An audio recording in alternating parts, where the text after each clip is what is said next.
Thank you for gathering here for an event featuring Reverend Allan Boesak. He will be drawing from his experience in the apartheid struggle in South Africa to speak of another struggle of Palestinians for freedom, justice, and their human rights and dignity. Contending Modernities, a global research initiative focusing on religion and modernity, co-organized this event with co-sponsors, namely the Notre Dame Initiative on Race and Resilience and the Kroc Institute for International Peace Studies. As a co-director of the Contending Modernities initiative, I am so grateful for the many people working behind the scenes to make this event happen, despite considerable challenges. I will name only a few: Dania Strongham, Kate Chester, Jenna O'Brien, Erin Corcoran, Ari Woodworth, Asher Kaufman, Josh Lupo, Mark Sanders, and Dean Scott Appleby. My colleague, Mirza Family Professor of Islamic Thought and Muslim Societies, Ebrahim Moosa, will momentarily offer a more substantial introduction to Reverend Boesak. My job is different. It is to introduce the event itself and contextualize it. Let us begin by observing a moment of silence for all Israelis and Palestinians killed during this atrocious moment in our history. Let us meditate on the New York Times piece just today, headline, "War and illness could kill 85,000 Gazans in 6 months." Let us reflect on this for a moment.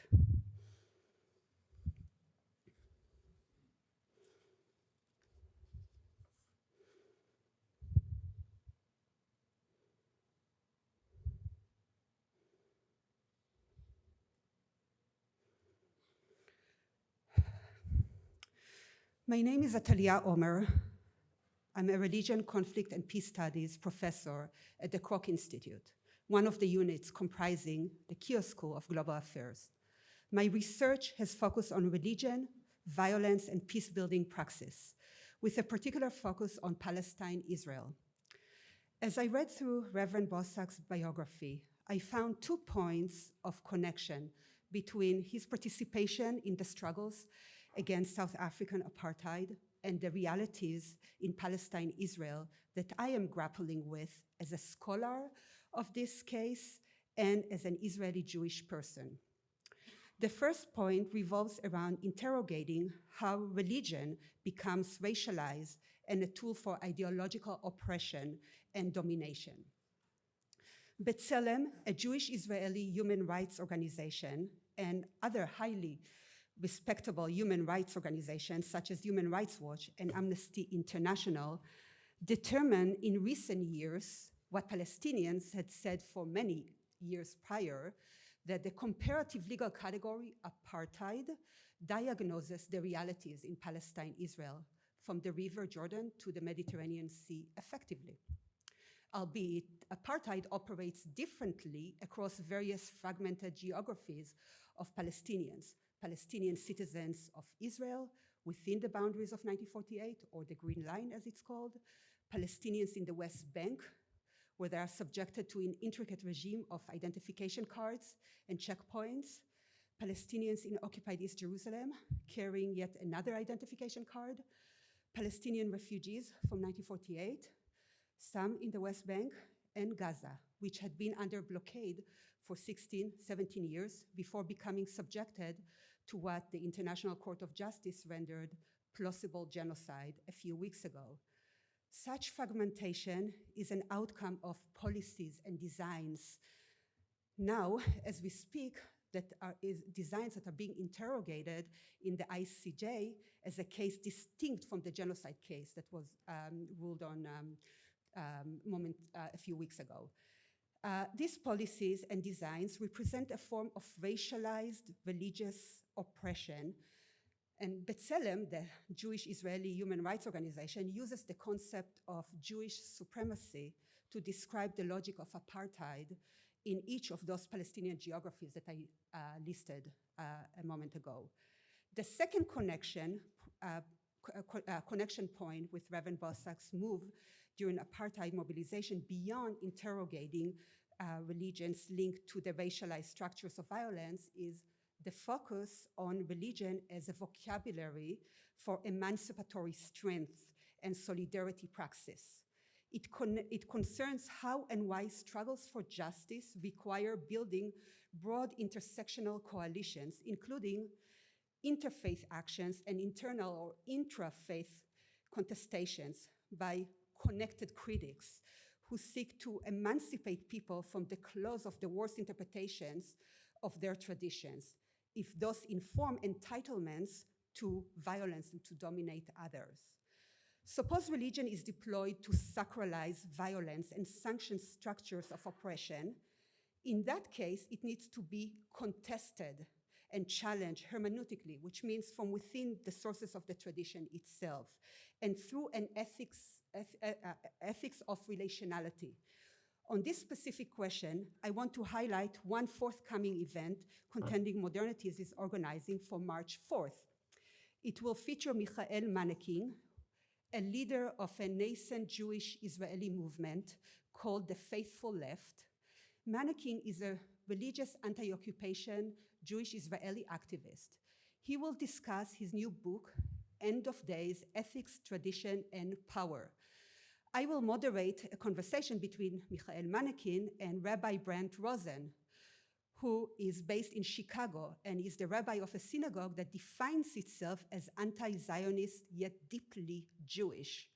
This conversation aims to illuminate the internal contestations and divergent views regarding the relationship between Judaism, Zionism, and Israeli policies.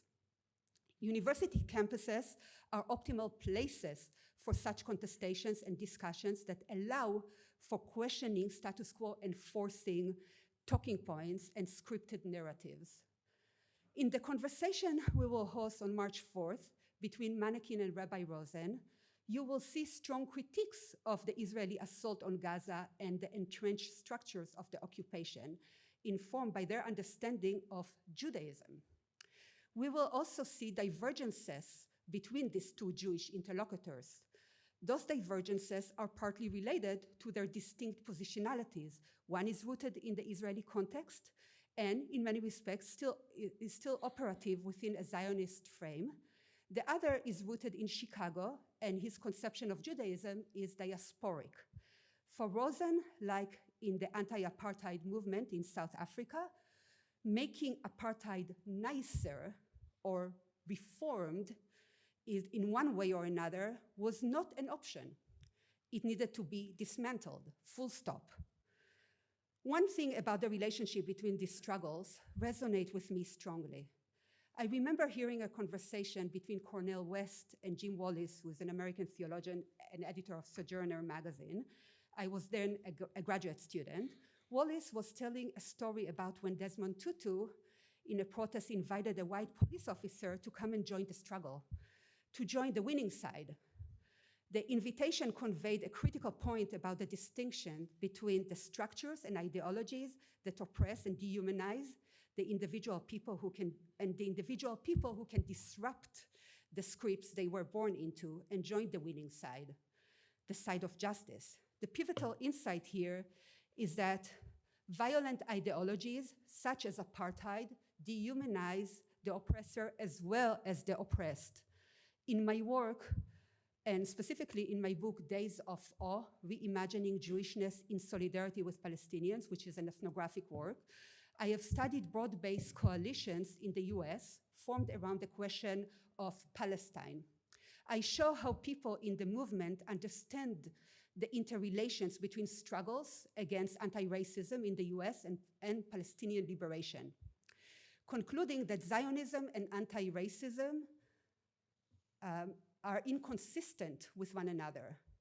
In the movement in the US, Jewish participation in the broader anti-racist movement that coalesced with Palestine solidarity requires a lot of cross-learning. Sometimes this means calling out an inadvertent deployment of anti-Semitic tropes. When discussing, for example, IDF, the Israeli military training of American police, resulting in the militarization of police forces in American cities, and the companies providing surveillance and walls in the Mexico-US borders. As well as in other sites, I trace a rigorous engagements with, for instance, James Baldwin's essay on how American Jews made a moral choice to become white. The point is to continue to deepen the relationship and learn to transform the matrices of violence that connect one liberation struggle to another. As a scholar of religion, ethics, and politics, focusing on Jewish politics, I add to the list of struggles the need to be liberated from an ideological formation that interprets Jewish safety as predicated on Palestinian unsafety.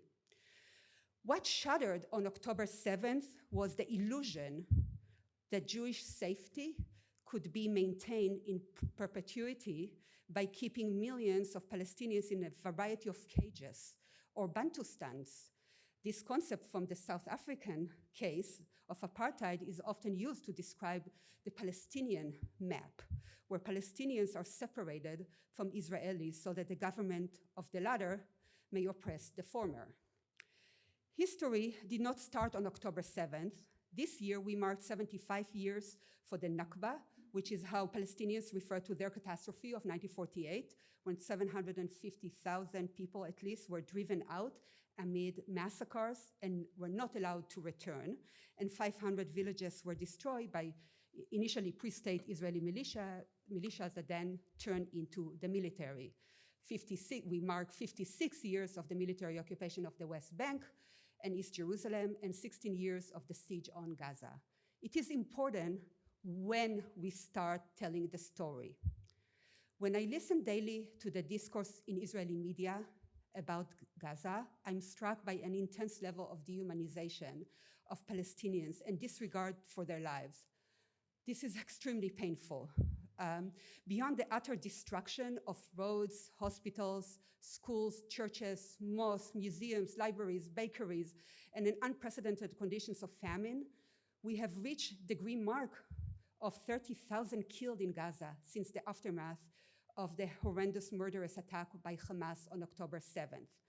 As a Jewish person with roots in Europe, specifically in Germany, Czechoslovakia, Ukraine, and Poland, I am someone who carries on her soul the intergenerational trauma of the Holocaust. My friend Chaim, who was murdered on October 7th, was not murdered because he was Jewish, but because of the occupation and siege on Gaza.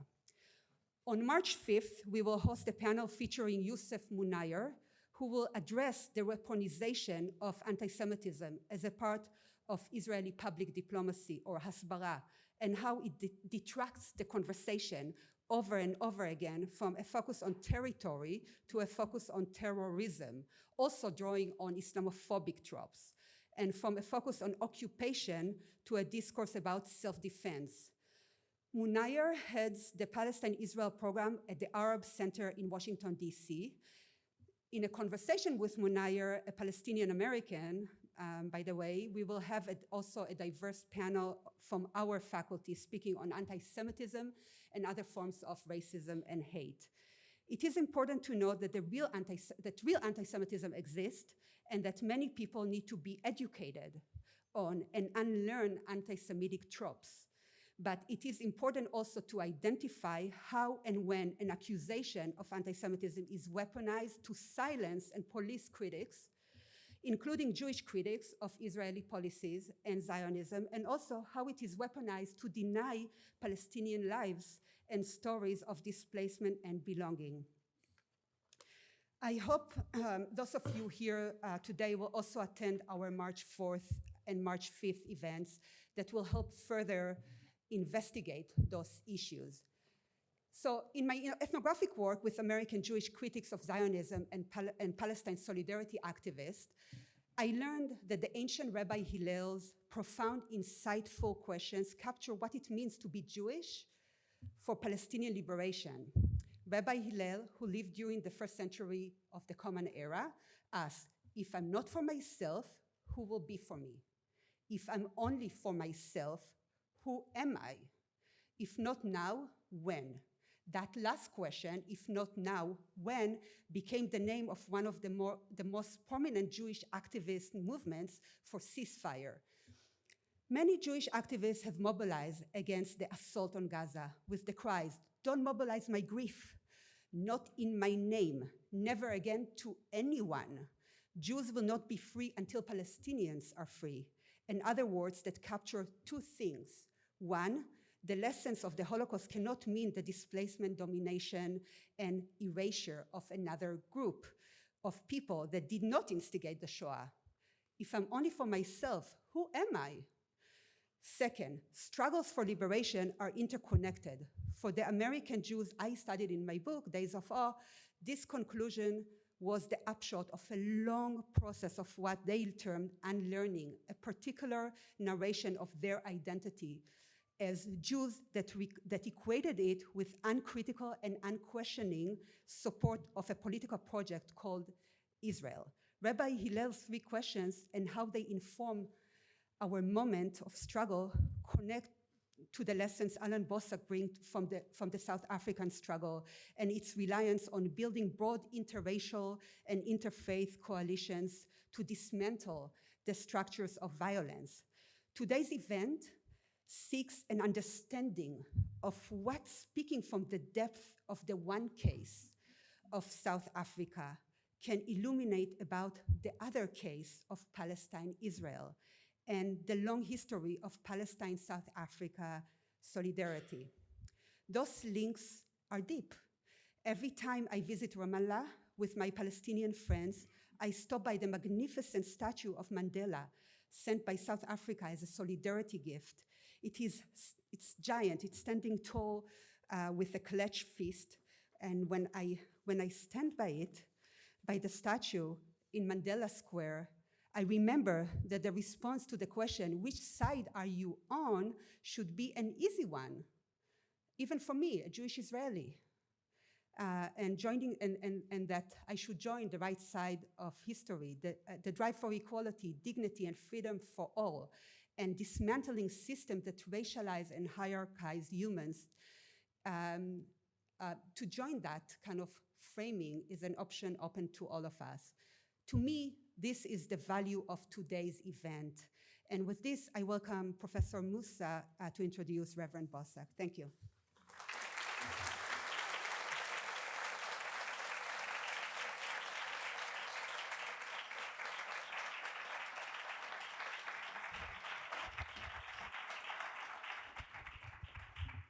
Thank you, Atalia, for that wonderful framing of a very, very important conversation.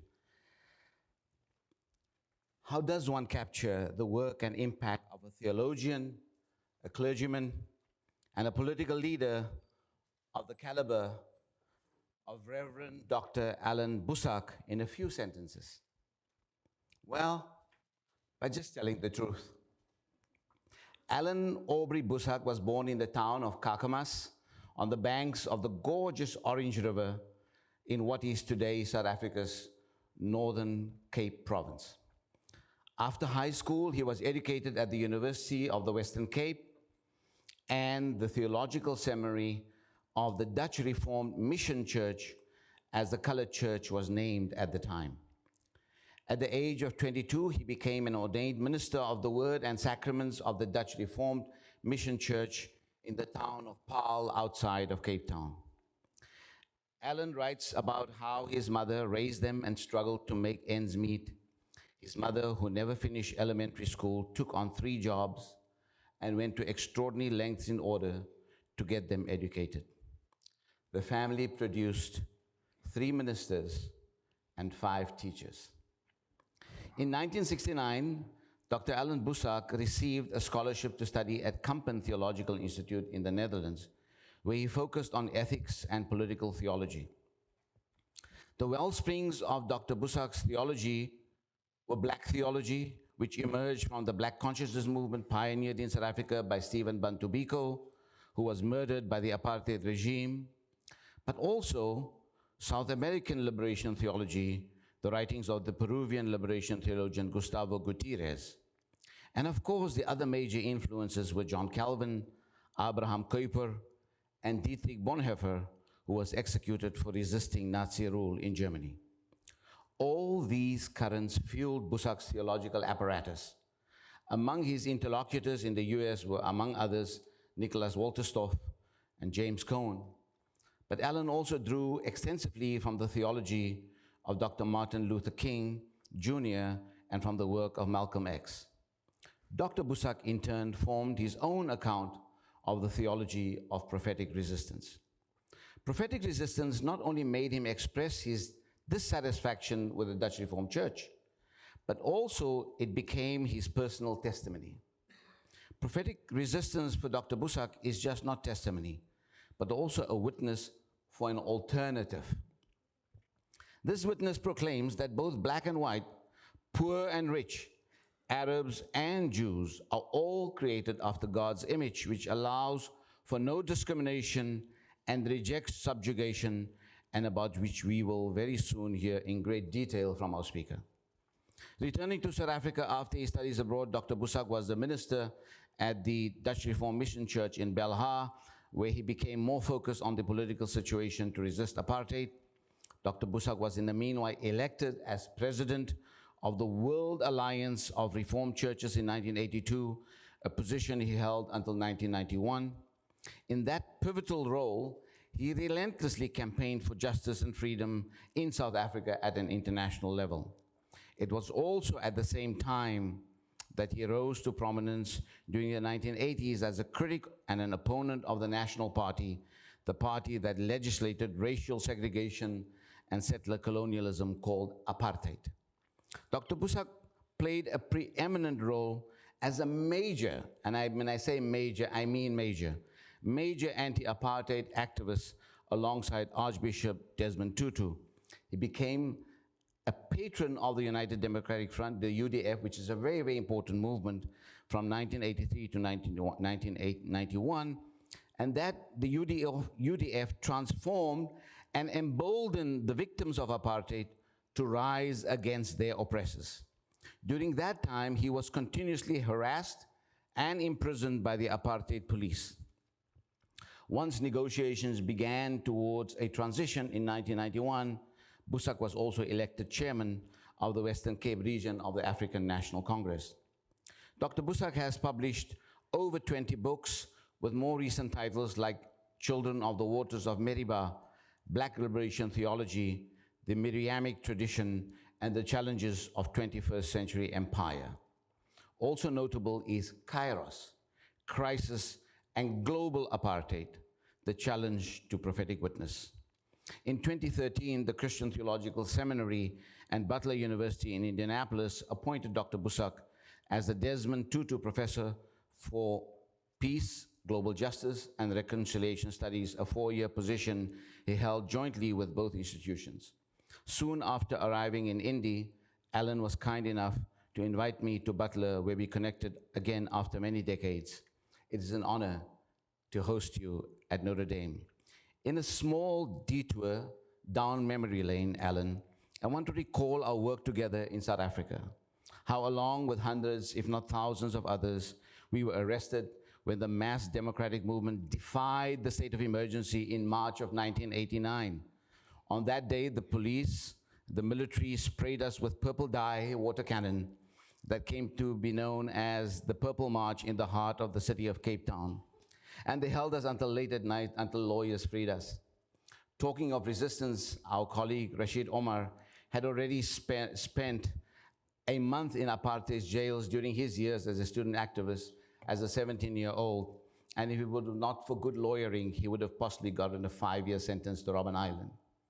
We were unbowed by what apartheid did to us. And again, in September of the same year, 1989, the city of Cape Town saw some 70,000 people, if not more, in peaceful resistance to end apartheid in what was known as the last illegal protest in South Africa, and we were honored to be with you in that important event.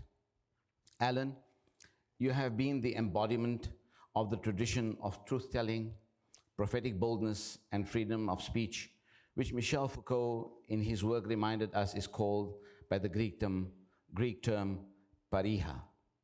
In your words, you showed how to break with the theology of accommodation to existing situations of oppression. For you rightly said, a theology of protest would never be enough, understanding that protest is always a form of begging and that only a theology of resistance could respond adequately to the call of costly discipleship. Drawing from our own struggle in South Africa and the words of the poet, the legendary Don Matera, who wrote the poem called Cry of Cain, resonates with the spirit of the prophetic theology against status quo theology, but also speaks to the moment and for the work that lies ahead. The cry of Cain. The cry of Cain is heard again. Cry of suffering, jab of pain. How it echoes ever deeper. Am I my brother's keeper? Must I fret or care when he calls a God who is not there? Go, my brothers, and wash your hands in the pool of indifference. But mind, your silver crosses might pull you down, and it would be sad to see the self-righteous drown. Allan, we value your sacrifice and the work in systematically dismantling theological anthropology of racism.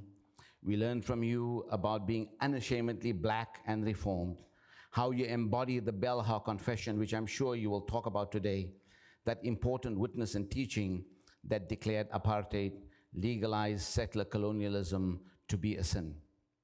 And in a post-apartheid democratic South Africa, you remain the voice of the voiceless, for the marginalized, for the excluded, caring passionately about human dignity, justice, and development, which are the themes that resonate with the mission of the University of Notre Dame, the Keough School, and all its institutes. I invite you, my friend, colleague, and comrade, to address us on the topic, Palestine, Israel, Lessons from South Africa. Friends, and all of you gathered here today, please help me to give a warm Notre Dame welcome to Dr. Reverend Allan Boesak.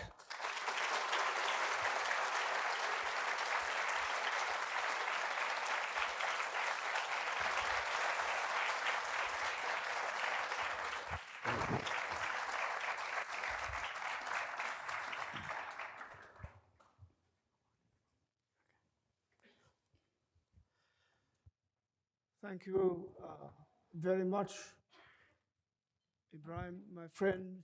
Thank you, Rashied Omar, for mediating this return to Notre Dame. I'm so grateful to be with you. Dr. Scott Appleby and I have met for the first time, I don't know how many years ago, maybe 2015 or 16 or something like that. And I see much has changed in this town since then. I hope it's all for the good. It is a great privilege and pleasure to be here, and I greet you all, my friends, colleagues, ladies and gentlemen. Back home, especially with Gaza occupying so much of our minds and our attention, I'm often asked by people from our own townships, why are you so insistent upon Gaza? Are you not forgetting our own struggles that are not yet over? And I try to explain to them the connections between the struggle in Palestine and the struggle in South Africa, and I remind them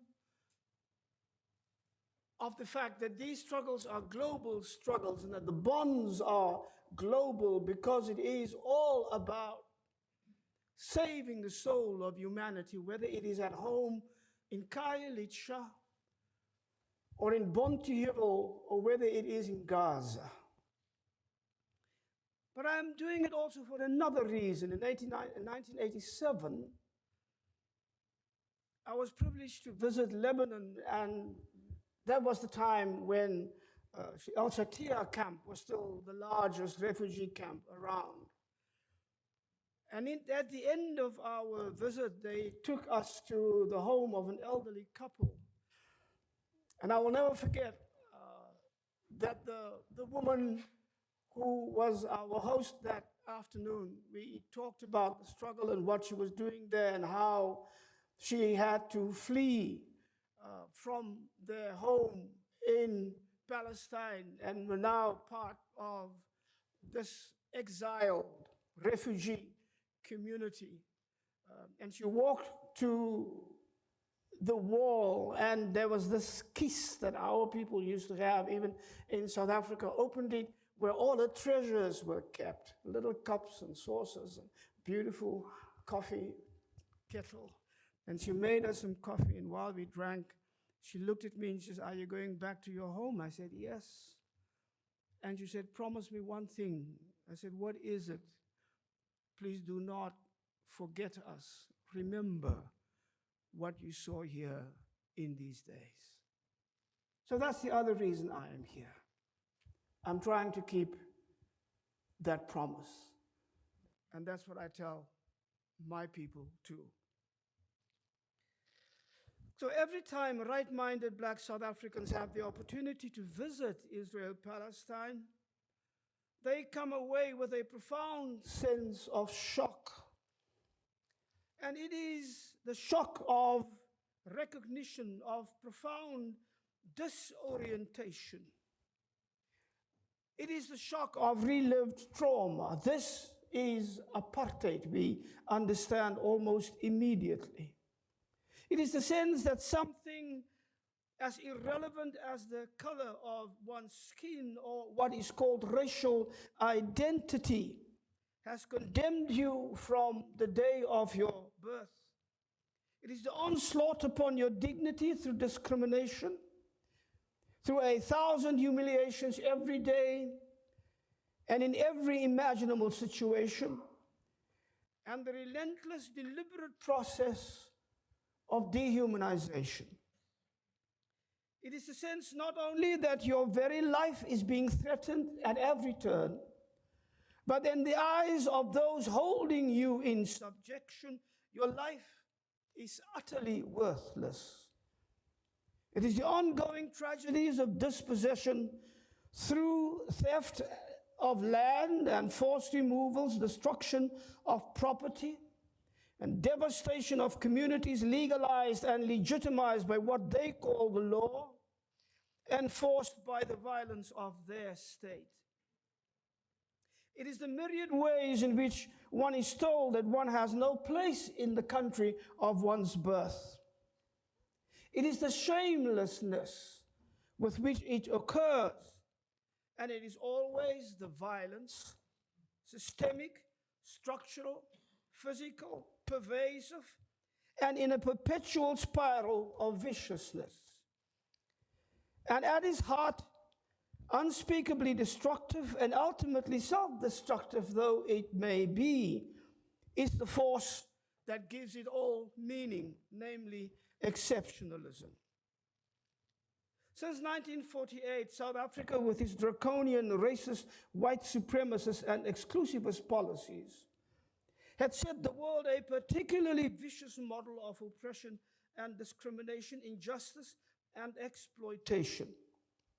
They called that system apartheid, and so much had that system impacted the world that we may speak today of a phenomenon called global apartheid, which includes socioeconomic inequalities and relentless exploitation, political and social exclusion, racial and ethnic discrimination, as well as gender injustice and heteronormative oppression.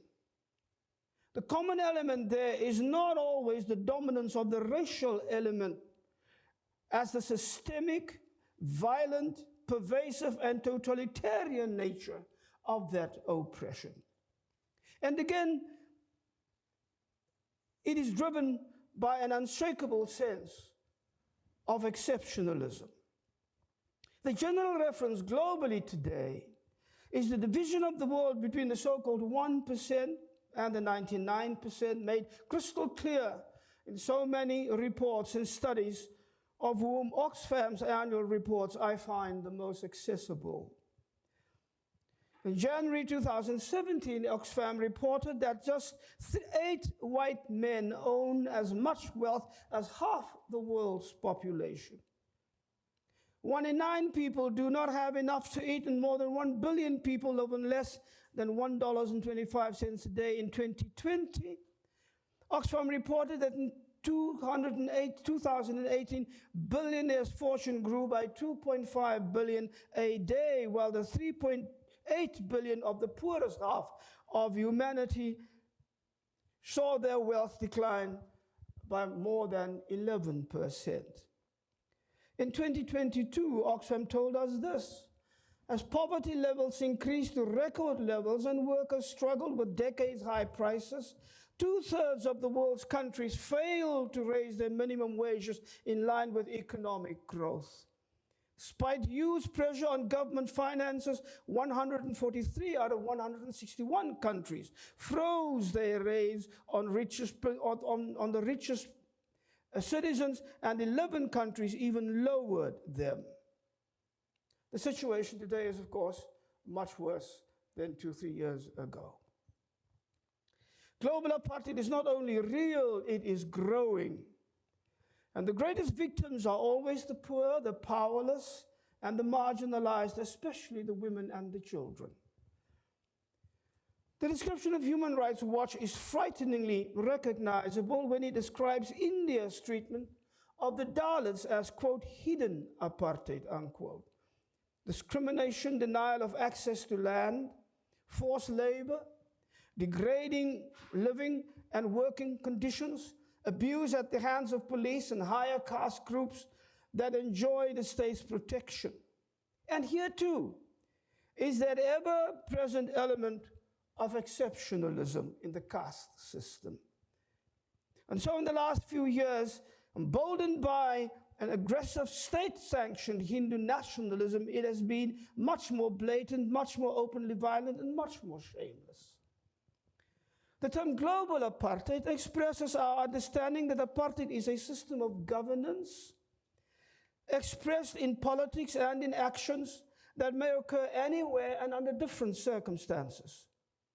In recent years, since the outbreak of COVID-19, the disparities as a result of socioeconomic inequalities, one of the most glaring forms of global apartheid, and the disproportionate suffering of the poor, the marginalized, and the people of color across the world, evidenced how powerfully relevant the term has actually become. The coronavirus has itself destroyed the myth that the pandemic was the great equalizer.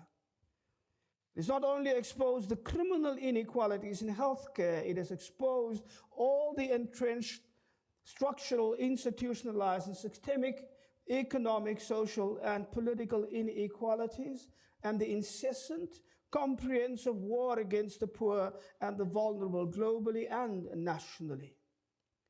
Whether one is talking about people of color in the US, the UK, in Europe, or Native Americans or Native Canadians, or natives in Bolivia, Brazil, or the people of Africa, the racial element in all this nationally and globally is undeniable.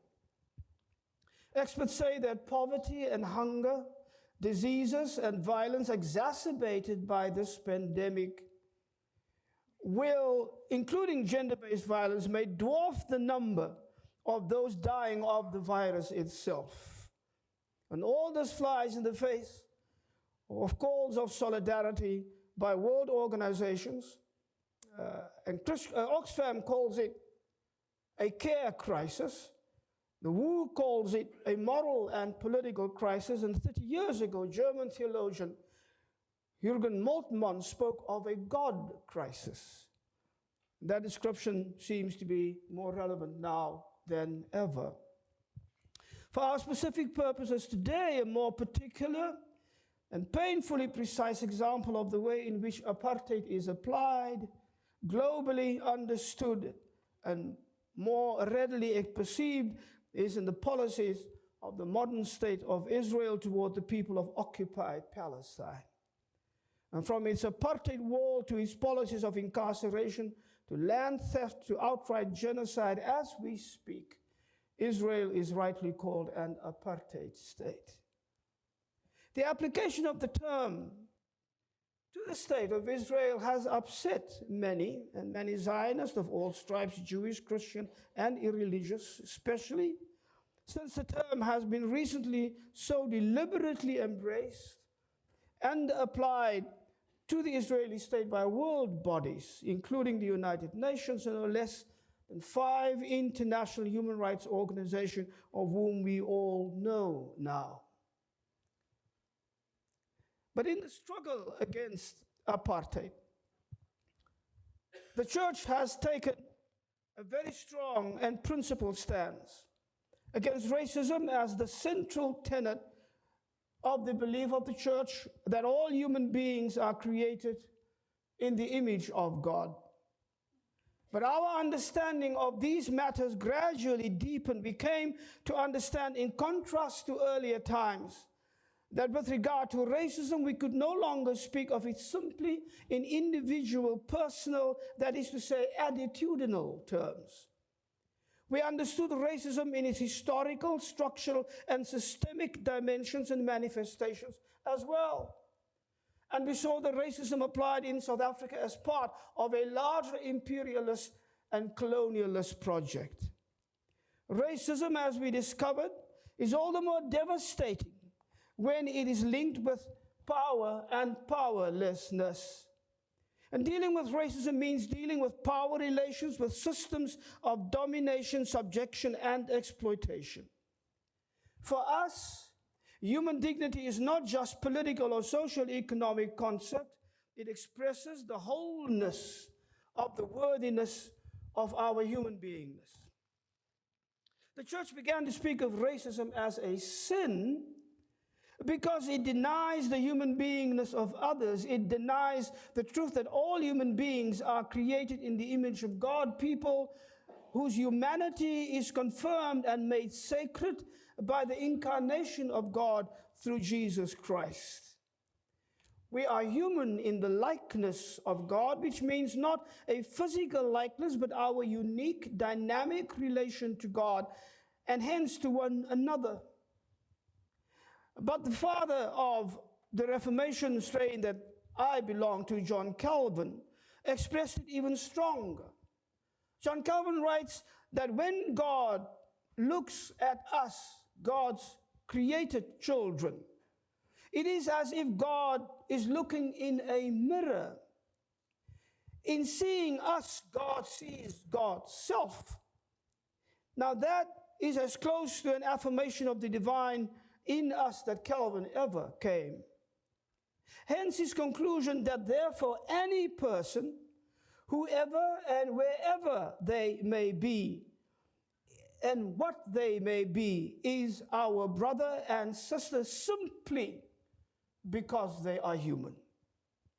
The African way of life called Ubuntu teaches us that our humanity is confirmed by and in the humanity of the other.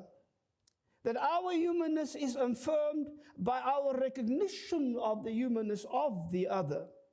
And therefore our existence is incomplete without that human recognition and reflection and our God-given capacity for intimate, caring, and loving relationships. Cultural, racial, ethnic, language, sexual, or any other difference cannot invalidate that basic truth that constitutes our human life together. In Jesus Christ, these truths become utterly compelling. It is for this reason that Black liberation theology has embraced so warmly also Paulo Freire's notion that it is the historic obligation of the oppressed to work for the liberation and the humanization of the oppressor.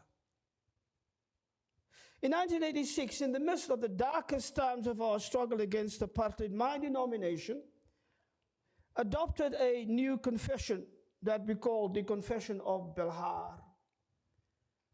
The main pillars of the confession are our unity in Christ, and so with humanity, the reconciliation wrought by Christ, and the justice demanded by God. Those three things. At the heart of the confession is what we confess about God. I quote, "We believe," the confession says, "that God has revealed God's self as the one who wishes to bring justice and true peace on earth. That in a world full of injustice and enmity, God is in a special way the God of the destitute, the poor, and the wronged, and that God calls the church to follow God in this. That God brings justice to the oppressed, gives bread to the hungry, that God frees the prisoners and restores sight to the blind, that God is the savior of the downtrodden, the protector of the strangers, the help of orphans and widows, the one who blocks the path of the ungodly. That the church must therefore stand by people in any form of suffering and need, and that the church must witness against and strive against any form of injustice, so that justice may roll down like waters and righteousness like a mighty stream. And that the church, as the possession of God, should stand where God stands, namely against injustice and with the wronged. It is clear that the confession of Belhar has also learned much from Dietrich Bonhoeffer, especially this. "We have for once learned," he wrote, "to see the great events of history from below, from the perspective of the outcast, the suspects, the maltreated, the powerless, the oppressed, the reviled, in short, from the perspective of those who suffer." That is how we see through the eyes of Jesus, Bonhoeffer says. And he says this: "You outcast, you disadvantaged, you who are looked down upon, blessed are you, Lazaruses of all ages, you broken down and ruined, you lonely and abandoned, those who suffer injustice, you who suffer in body and soul, blessed are you. For God's joy will come over you and be over your head forever." That is the gospel. It is the good news, Bonhoeffer writes. From below, he would continue to make clear that to see through the eyes of Jesus and act as Jesus did. So in my view, there is no doubt where Bonhoeffer would be standing were he alive today. Succinctly put, Belhar confesses God's radical, indivisible justice, God's radical, indivisible equality, God's radical, indivisible inclusivity, and God's radical, indivisible solidarity. And so while Belhar came into being in the context of apartheid South Africa, the confession itself rises above and reaches far beyond racism and South African apartheid. That context has now become the global context. The church went further. We also called racism a form of idolatry, in which one dominant group assumes for itself, on the basis of pigmentation and the mythical belief in a social construct called race, a status higher than the other, and through political, cultural, military, and economic power, as well as socio-economic and psychological structuring, seeks to play God in the lives of the other. While white culture and white power demand from blacks a correction of their deviant, that is their black humanity, that is in fact God-given. It is to be celebrated, not denigrated. It is to be embraced, not discriminated against. It is to be dignified with love, not vilified by ignorance and abuse. Black people cannot correct their blackness in order to please white supremacists, just as Palestinians cannot correct their being Palestinian in order to please Zionists. The international community declared South Africa's apartheid, the spawn of Western imperialism and colonialism, a crime against humanity. The churches and the ecumenical movement, led by the World Communion of Reformed Churches, then the World Alliance of Reformed Churches, declared it a sin and its theological justification a travesty of the gospel and a heresy, still one of the Reformed Communion's finest and most prophetic moments in my view. But you remember that sense of shock I spoke about in the beginning. That is reinforced by one other overwhelming reality, namely the disturbingly many ways in which Israeli apartheid is so much worse than South African apartheid. There is, of course, the extent of spatial apartheid. We still have the separation of space and the permanency of the black townships and the resultant inequalities of service delivery, education, and opportunities in life. We had, of course, the attempt at the creation of a fictional white South Africa with its sham independent Bantustans as homelands. But we never knew apartheid roads, for instance, especially built for whites, upon which black people were not even allowed to drive. South African land theft on a grand scale, and that issue is still far from settled, but even that is surpassed by the land theft exercised by the Israeli state. We had racial group areas, but apartheid never attempted to build a physical separation wall as we see in Israel and Palestine. Apartheid had the hated past laws, and any police officer had the right and the power to stop a black person anywhere who had to show that pass. But the severity and level of cruelty at the Israeli checkpoints and the atrocities committed or allowed to happen there on a daily basis almost are quite unique. The inherent systemic and structural psychological violence of the apartheid system that leaves its victims permanently scarred and traumatized is a given and a subject all by itself. And in my view, we have not in South Africa paid enough attention to what that generational trauma might mean for us today, psychologically or theologically. But let us for a moment consider the level and degree of physical violence as an example. We have been imprisoned in South Africa in prisons on Robben Island. Torture in apartheid prisons were normal. We were subjected to hideous chemical and psychological experiments. But all of that is true for what we see in the Israeli apartheid state. However, the violence inflicted upon Palestinians today virtually is unprecedented. Destroying our ancestral homes is one thing, but targeted Israeli bombs destroying the homes and lives of Palestinians in ways black people have not seen, as is happening in Gaza, that is completely new to us. The way in which the army, snipers, targets deliberately youth with only stones and catapults in their hands, protesters in wheelchairs, medical personnel attending to the wounded, journalists trying to tell the truth about it all.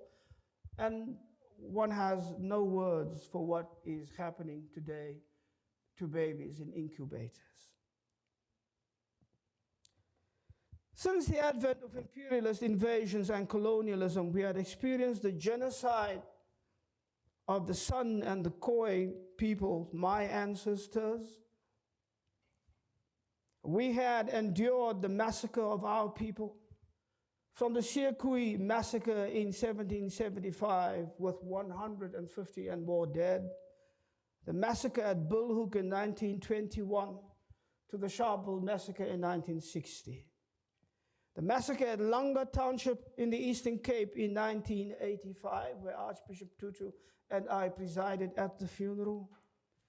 The 1980s with its unprecedented internal opposition and the two declared states of emergency, akin to military law, its hundreds of deaths over that decade are rightly described as the darkest period of the resistance to apartheid.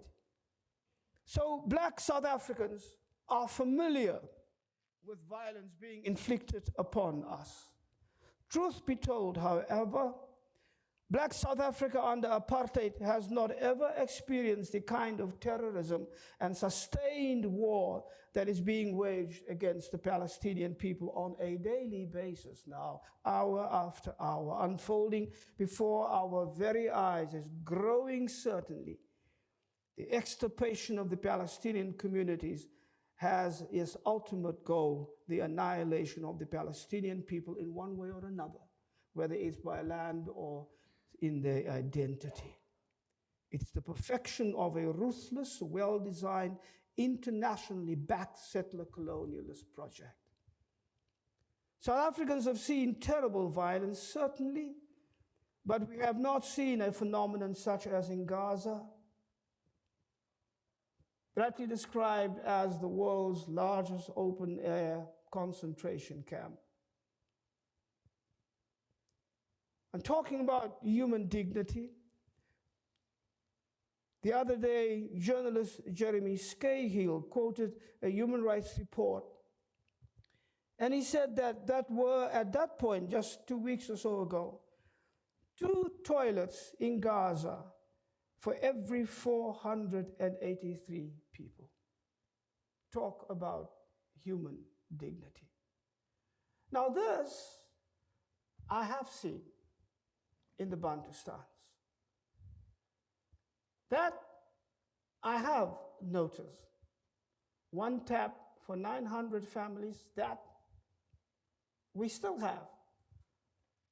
Because the liberation movement that became our government has given us an extension of apartheid that we have not fought for. But we have seen all the effects of what it means when electricity and water is being cut off, what that means for 1 or 2 of the hospitals still operational. This plus the 4 wars in 13 years, and now the genocide unleashed upon the Gazans, make the Palestinians of the Gaza Strip the most cruelly subjected people on earth. The South African apartheid regime was immensely cruel, but such undisguised genocidal mercilessness was not part of their policies. Seems to me that we can conclude South African settler colonialists were more intent on domination and exploitation. However, Israeli settler colonialism is intent on extermination. Annihilation is their intent, mercilessness is their method, impunity is their body armor. There is still, however, the far most glaring difference between the situations in Palestine and South Africa. And that is the aspect of international and ecumenical compassion and solidarity.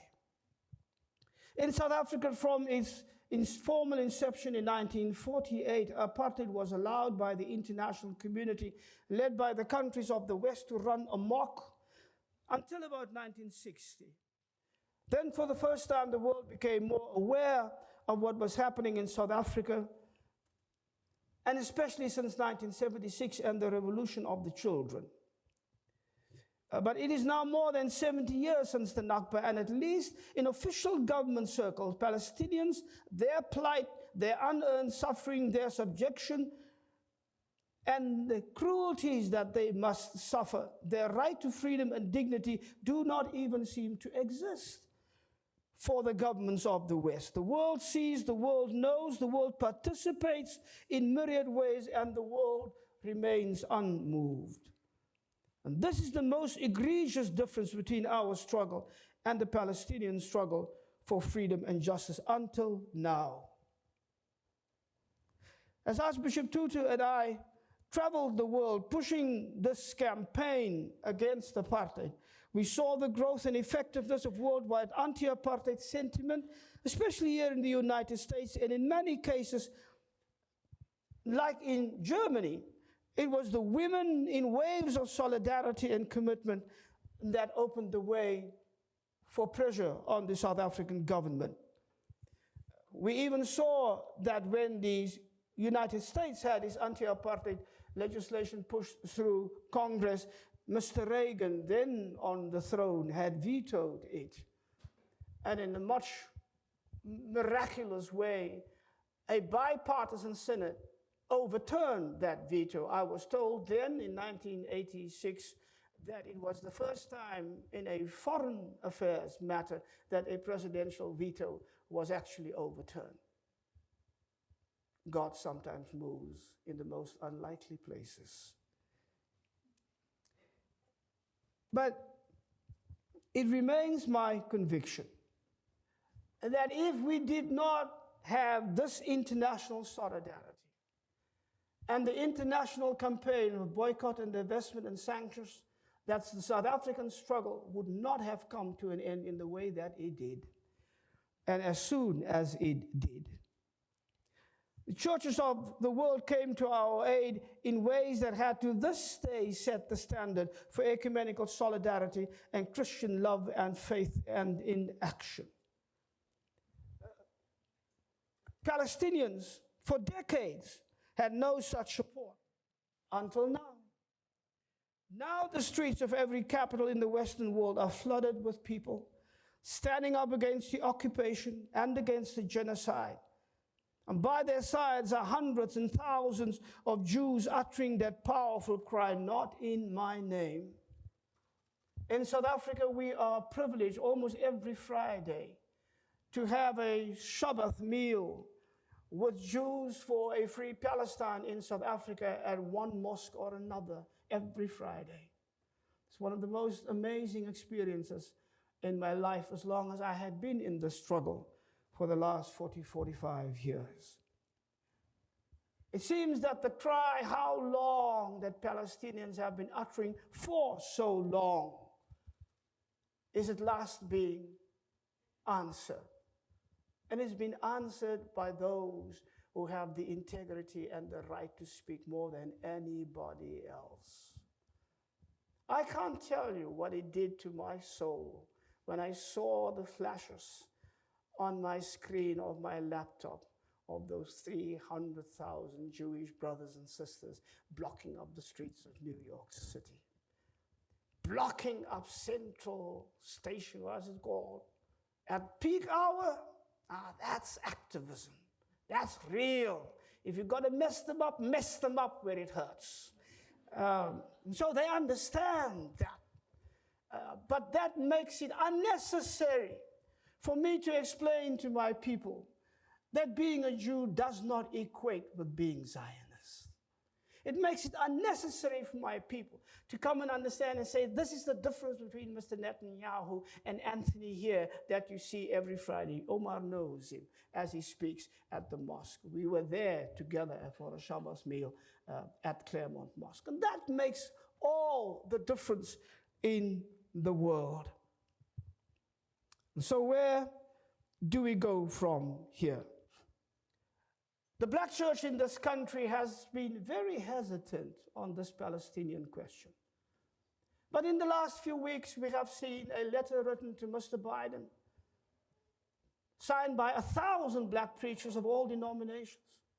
Just the other day, there's another letter written by the Council of Bishops of the AME Church, again with Mr. Biden as the subject, calling every evil by its name. They are not afraid to call a genocide. They are not afraid to say to Mr. Biden, we are speaking to you as the Church of Jesus Christ. You had better stop the complicity of this country in the shedding of blood of Palestinian children. Stop all military aid right now. Call for that ceasefire. You know that you can pick up that phone as Mr. Reagan once did and stop the war. And the reasons why you cannot do has not just to do with politics or with economics or what you think is on the other side of the Gaza border, on the other side of the war where the oil and the gas reserves are, but it has to do with your soul and it has to do with the soul of this nation. That's how the church should speak. So where do we go from here? The situation is grim, no doubt, but I do not believe that all is lost. Not just because of what we have seen in the past few months, how people flood the streets in solidarity with Palestine in a new and very encouraging way. We also see that the reactions to what people do for Palestine on campus, on university campuses, in the states where new laws are being enacted just about every second week. People dare not say BDS, people dare not stand up for Palestine, otherwise they'll be hauled before disciplinary committees, they lose their jobs, all of that. I think that these are signs of a growing sense of panic and powerlessness. They know that they are losing this battle. They know that they cannot win. They know that they cannot build a future on lies and the denial of the truth. They know that they must tell Israel, you have no future if you build your future on the blood of children.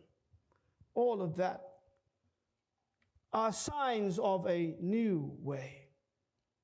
They need to understand that the issue is not just Gaza, the issue is not just the ongoing Nakba, the issue is not even the meaningless debates about regime change in the Knesset.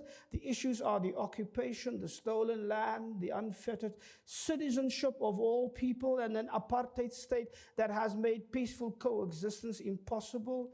The issues are the right of return, the issues are human rights, the issues are dignity for Palestinian people and everybody else, security for all, and the creation of a non-racial, secular, inclusive, and truly democratic state. Let me return to the confession as I conclude. The confession says that the church is the possession of God. Jesus Christ is Lord. What does that mean? It means that God, the God of Jesus of Nazareth, not the false God that blesses slavery and apartheid and genocide and oppression. That God is a God of justice, and that God calls the church, that is those of us who call upon the name of Jesus and seek to follow Jesus as disciples, to follow God in this. And that the church must therefore stand by people in any form of suffering and need. No excuses, no exceptions, no compromises. Which means that the church must witness against any form of injustice so that justice may roll down like waters and righteousness like a mighty stream. And that the church, as the possession of God, not the possession of the privileged and the powerful, of the strong and the loud mouth, or the arrogant and the bigoted, the cowardly and the indifferent, that church should stand where God stands, namely against injustice and with the wrong. And if we truly believe this, if we truly enact it, the angels in heaven will rejoice in our faithfulness, and this world will be a different place. And so, yeah, that is my hope. And to return to Bonhoeffer, who, when he was put in a prison from where he would not be taken out alive, even as the bombs were falling just outside of Berlin, wrote this: "There are people," Bonhoeffer said, "who regard it as frivolous and some who think it impious for anyone to hope and prepare for a better future. They think that the meaning of present events is only chaos and disorder and catastrophe, and in resignation or pious escapism, they surrender all responsibility for reconstruction and for future generations. It may be that the day of judgment will dawn tomorrow. In that case, we shall gladly stop working for a better future, but not before." Thank you. God bless you.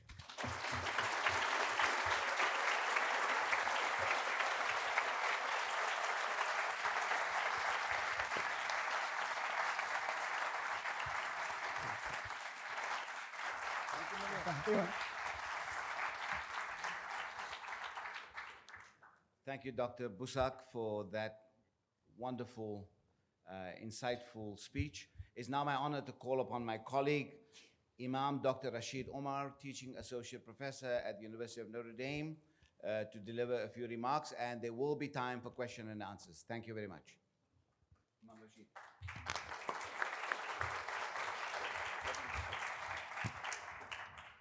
Thank you, Dr. Boesak, for your insightful and challenging lecture.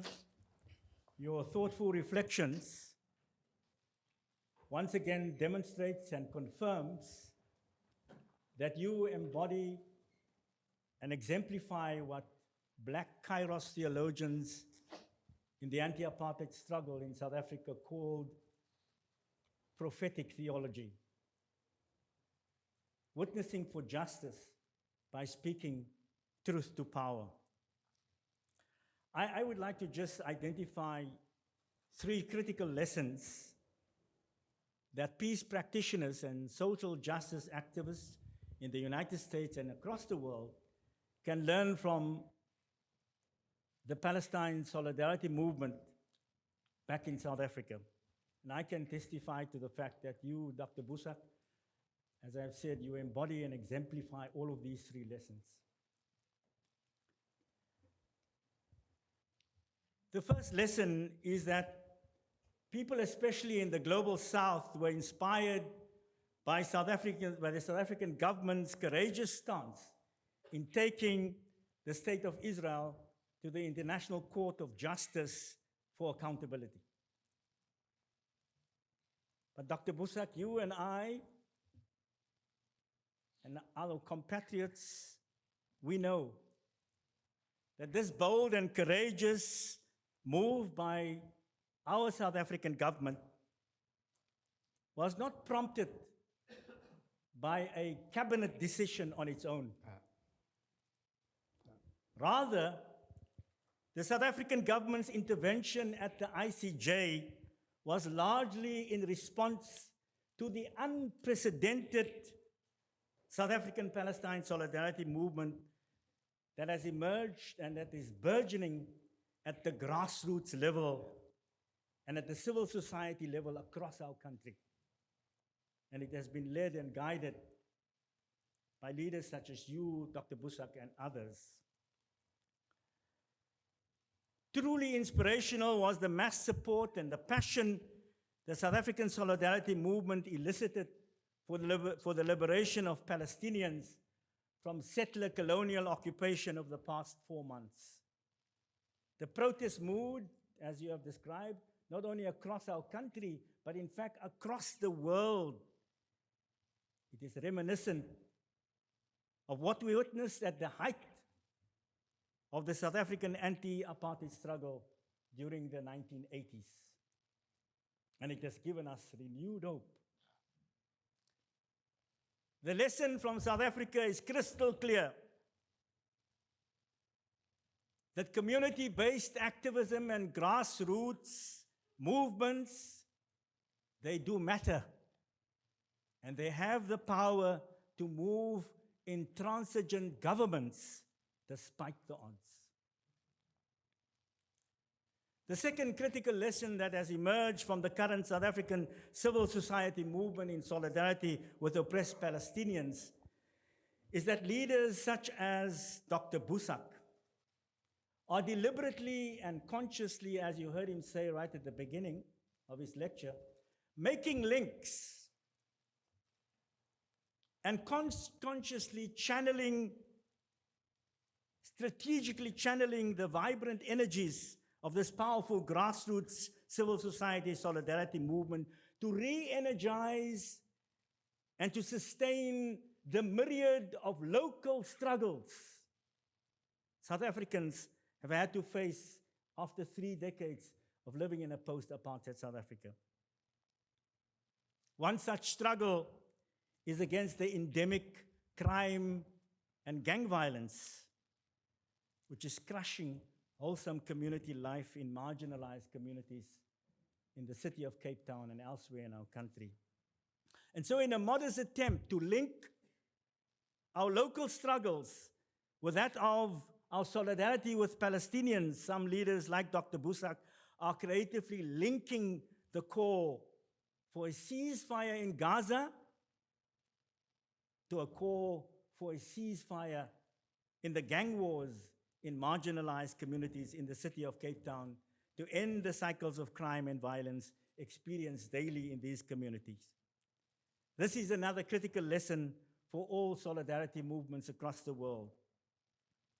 Our current solidarity with the suffering people of Gaza and oppressed and occupied people of Palestine should be consciously used to strengthen our own local grassroots and civil society struggles for peace with justice in our own home communities.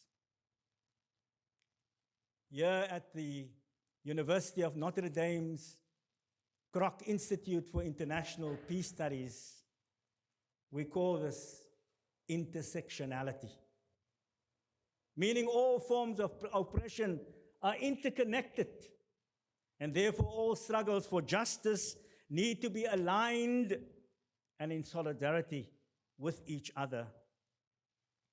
Finally, a third lesson from South Africa is the strong and robust leadership role played by Reverend Dr. Boesak and other Christian theologians and leaders within the Palestine Solidarity Movement.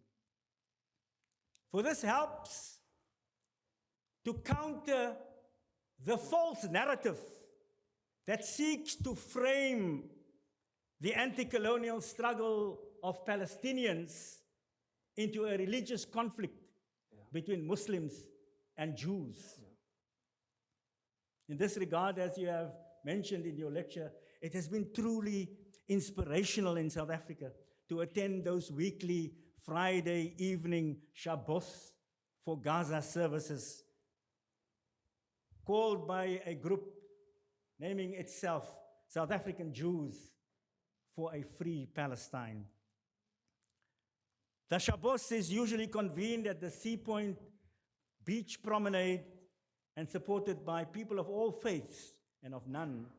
We hosted, as you said, one of those Shabbos services at our mosque in Cape Town. And you, Dr. Boesak, you spoke at another. The critical point being that the struggle of Palestinians is a struggle against occupation. It is a struggle against land theft and displacement, and not a religious struggle against Jews. Here again, the interfaith solidarity which we forged in the crucible of the anti-apartheid struggle in the 1980s and the 1990s, where people of all faiths and none stood side by side in the fight against apartheid, has stood us in good stead. I want to conclude with the challenging words of a rising star in Palestine, a Lutheran pastor of Bethlehem, Reverend Dr. Mundir Isaac, who constantly reminds us, and he reminded us just last week in the streets of London, that Gaza is the moral compass of the world today. Thank you again, Dr. Boesak, for your discerning lecture and for hopefully stirring up and evoking our moral compass. Thank you for your long-standing Christian witness for a more compassionate and a just world. I salute you, my elder brother, with a powerful anti-apartheid slogan that was our source of solace and inspiration during the hard and difficult days of the anti-apartheid struggle. Amandla, Awetu, power to the people.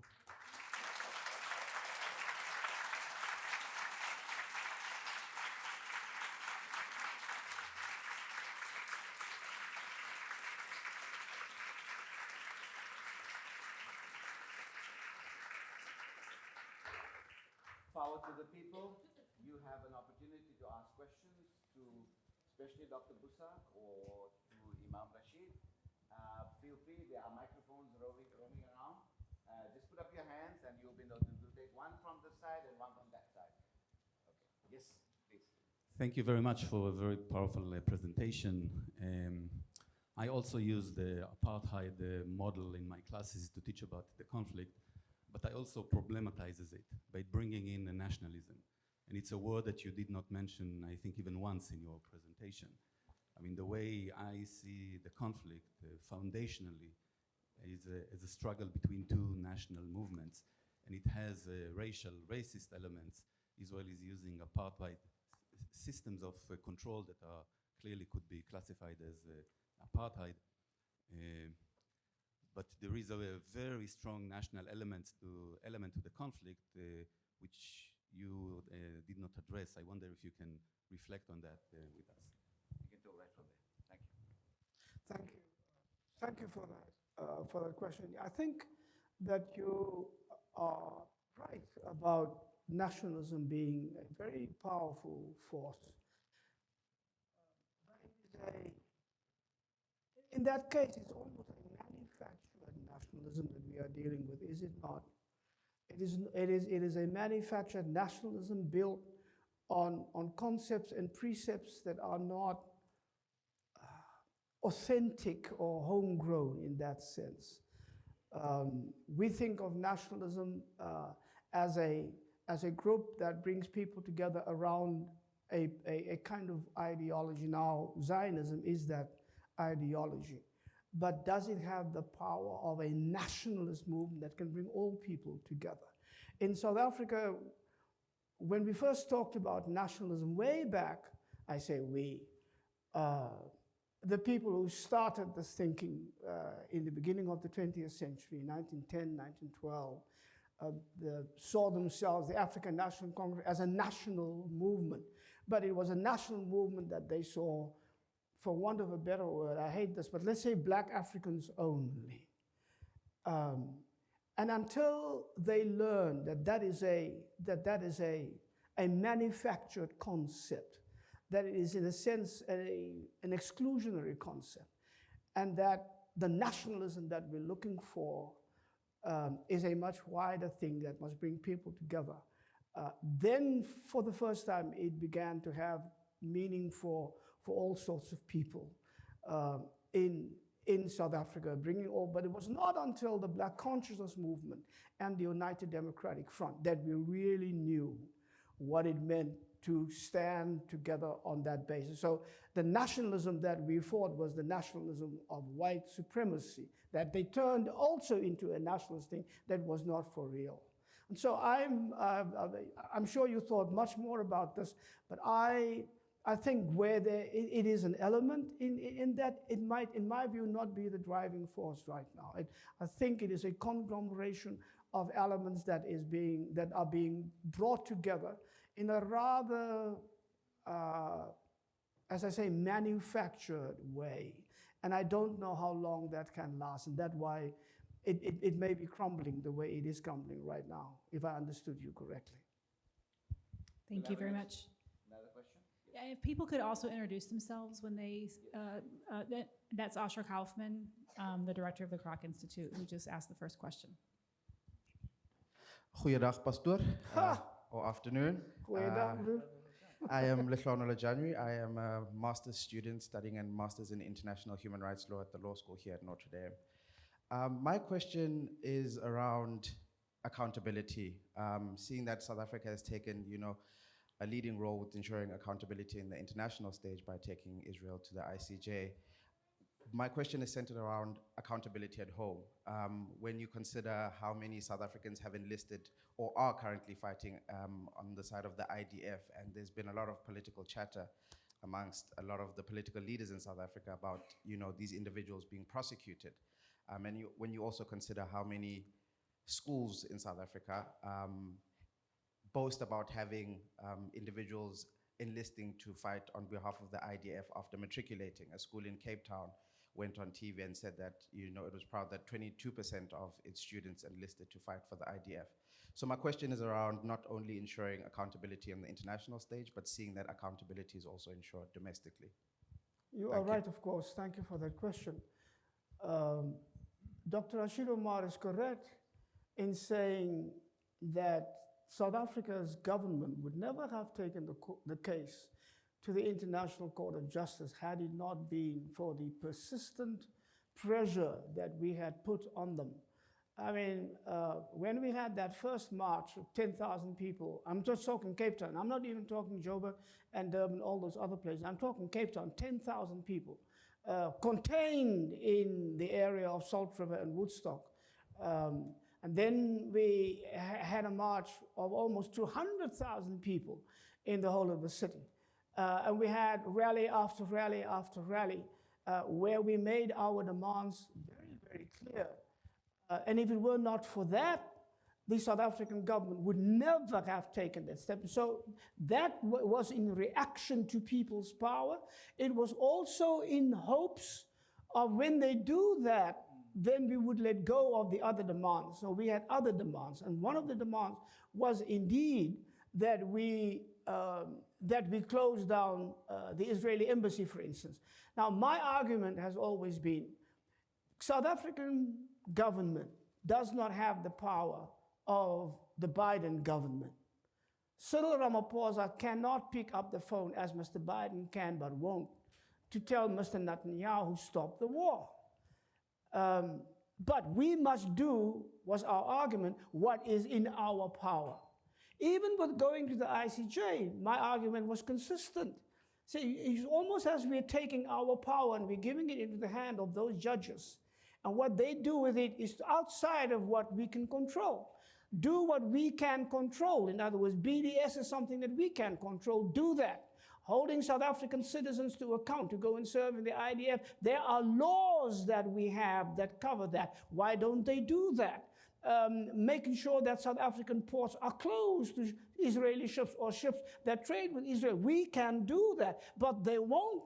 Part of the reason is that there are too many people around Cyril Ramaphosa, including himself and his family, who do business with Zionist Israel. And so their business dealings and their profits that they make are far more important than listening to what the will of the people are, or worrying about the decimation of the Palestinian people in Israel. So that is the kind of accountability that we are still pushing for. And so even though we are grateful that they did take this one step, we constantly remind them that this is not the end. You and I mean, I'm not very popular with Mr. Ramaphosa, but I keep on saying, and once the Minister for Foreign Affairs was sitting next to me, and I said to her on the public system in my speech, please remind the President that he is not the president of Zionist Israel, he's the president of South Africa, and he must listen to what our people are saying. So it's that kind of accountability that we are trying to instill. Cyril Ramaphosa on his own would never, ever think of doing this. But it is the people who are pushing him to do this kind of thing. And so we are not done yet. This thing is not over, and we will not stop. Until all of the demands of the people, until we have made what is possible in our power to do. And so that remains on our agenda. Thank you. As the moderator, I will extend the session for a couple of minutes because we went over. I have a question from Professor Atalia Omer, and I got a question at the back there. Yes. Yeah, I actually, I think it's important to go back to the question posed by Professor Kaufman just a few minutes ago. And I don't know, maybe for a second I can put my teacher's hat, because I have many of my wonderful students here. Because, I mean, it's about the point of, okay, the use of the concept of apartheid, but we are able to operate with multiple explanatory frames concurrently and recognize their kind of realities as they intersect with one another.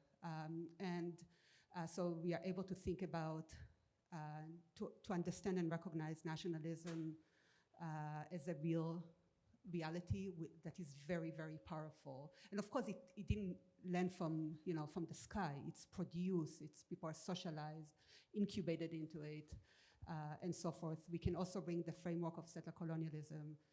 We can also bring the framework of apartheid, of course, to describe the realities of violence and fragmentation of Palestinians. And we can bring the reality with all of its kind of sets of logics and rationalities of the military occupation. So this is just to kind of highlight the need for complex thinking about these issues. And to me, when I heard this notion of the manufacture, it made it sound not real, as if, and so what I'm grappling with and what I've been all my life really thinking about it, as I was told, you're a part of a Jewish state. And I'm like, well, what does it mean? What does it mean? So part of the kind of if one wants to think constructively about everyone who is inhabit the space, the kind of the operative notion is not to think about this as a manufacture, while there is a need to understand the colonial dimensions of it and how Zionism in and of itself is a form of also internalized anti-Semitism. And it is about, when I teach classes on Palestine and Israel, I said, this is also a class about Europe. So I don't want to, Europe is at the center, Europe is a project. So kind of like for me to think constructively is to think about how to reimagine what it means to be Jewish in the space. And this is while dismantling the structures of violence. You can call it, let's call it apartheid. But it's not this, it's like, it kind of like a move from a binary construction, recognizing, okay, there are structures of violence that need to be dismantled. And at the same time, how can you think of being, if you, again, going back to Hillel's question, if I'm not for myself, who will be for me? If I'm only for myself, who am I? So I just wanted to highlight those tensions and see what you thought about that. Thank you. Okay. No, I just think it's an interesting conversation to have. When I say manufactured, I do not mean that it is not real. And I certainly do not mean that it is not dangerous. I'm saying it's manufactured. That may make it even more dangerous. Because you do not have, as I hear you speak, a natural national affinity to what is happening in Israel right now. Certainly not to the government, certainly not to the ideology that they want to instill. Many young people do not see themselves at all connected to that. And so that kind of nationalism that grows from the ground up, that is organic, that makes you embrace everyone for a common goal, not a goal that alienates half the population, for instance. So that's what I mean. But it's probably something that we should have a little bit of a conversation about, because what that means. My take on what nationalism is, I'm not a very ardent nationalist, so that. But that could be a conversation over dinner. I have two more assignments. One is to let the gentleman at the back ask his question. Then I have to call on my dean, because my salary and my job to give the vote of thanks. And I know that some people have to get to some appointments. But before all of you disperse, do remember what a special day this is for us here at Notre Dame. Dr. Allan Boesak, on the 23rd of February. Today is a significant day for two reasons. It's his birthday and also his anniversary.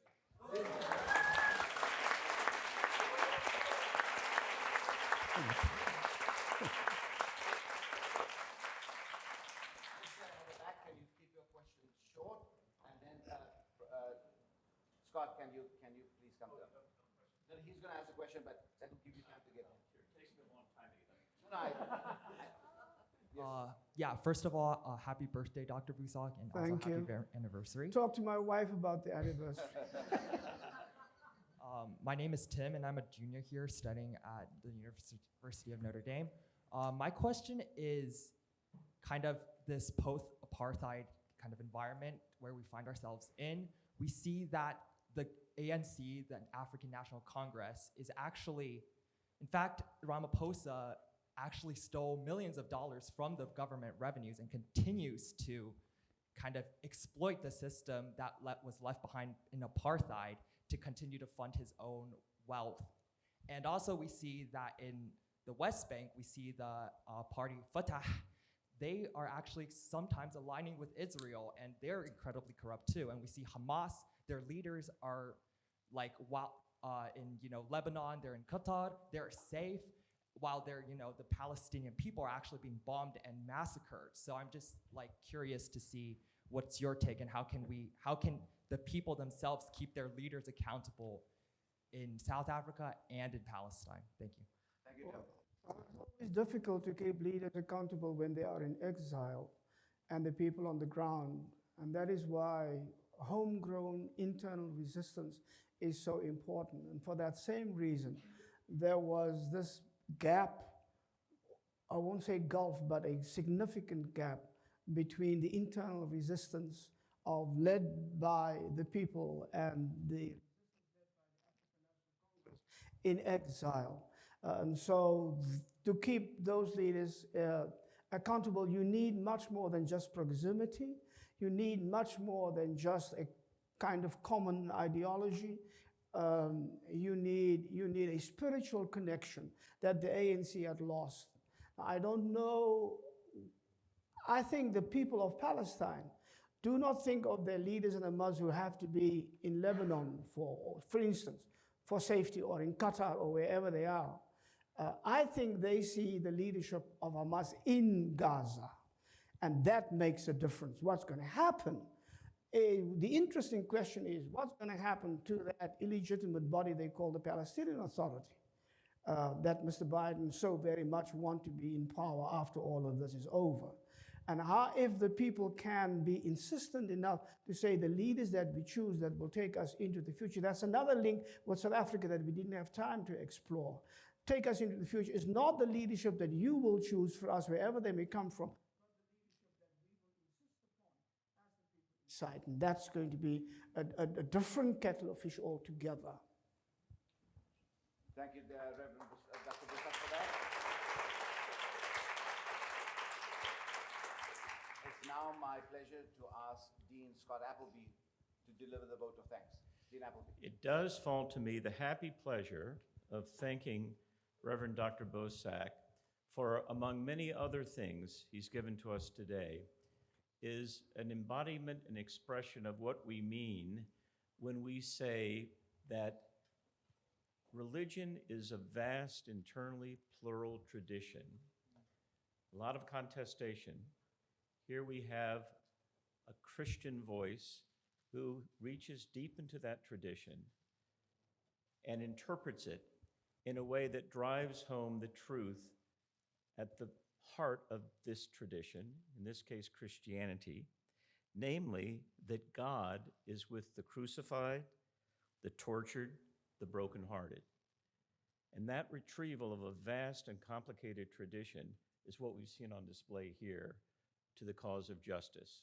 I thank you for that, among other lessons you've taught us today. I'll also add this. For the students and really everyone here, if you've been listening carefully, and I know you have, you will remember one of the first sentences that Professor Omer voiced, how complex the situation is, how nuanced, how complicated, how historical. It would be foolish, and none of us, I think, believe that one session, however rich as this one has been, even begins to comprehend all the dimensions of it. But this has been a wonderful start and part of that conversation.